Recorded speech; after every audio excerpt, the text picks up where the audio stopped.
غلط کردی. با مسئله دیگه خوبش هست که این میگم. سر مرا بدر اما نمیفهم اینا چی کار میکنن.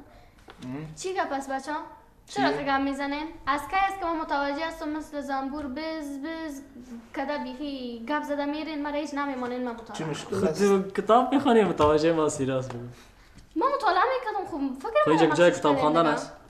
یعنی جای کتاب خواندن است. نه رسد. خوب دوستا شما گپ خوب را یادآور شدین کتاب خواندن و از بین شما کدامتان وقتتان با کتاب سپری میکنین؟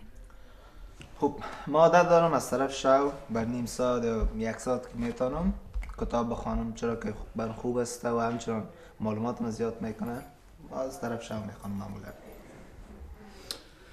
ما قدر وقت ندارم دیگه، مصروف هستم زیاد، کاروبار زیاد هست. شام که خسته میشم میرم خانه از سپورت چیزا باز بسیار زیاد مانده باشم، وقت کتابخوانی نمی باشه. تو چی وقت خوانده بودی که؟ خب من نظر خدا بگویم.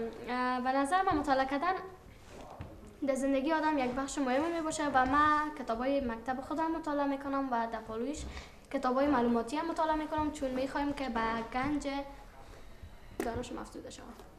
و من خودم همیشه کتاب مطالعه نمیکنم و بعض اوقات که بیکار می باشم باز یگان کتاب میگیرم مطالعه میکنم. خب دوستان یک دیگر هم باید بگوییم که می فرهنگ کتابخوانی در کشور ما روز به روز در حال از بین رفتن است. کتاب نویسای ما به چی یک زحمت کتاب نشته میکنن و را بر ما چاپ میکنن، اما هیچ کسی نیست که در کتابخانه برن کتابا را بخونن و در اکثریت کتابخانه اگر برینم تمام کتابا را خاک زده که یعنی خیلی اگر دست کننده است. و یادمان نره که دوستان مطالعه میتونه شخصیت ما را تغییر بده، میتونه که ما را به انسان دیگه تبدیل کنه و طرز فکر ما را، عملکرد ما را و دید ما را نظر به یک چیز تغییر بده.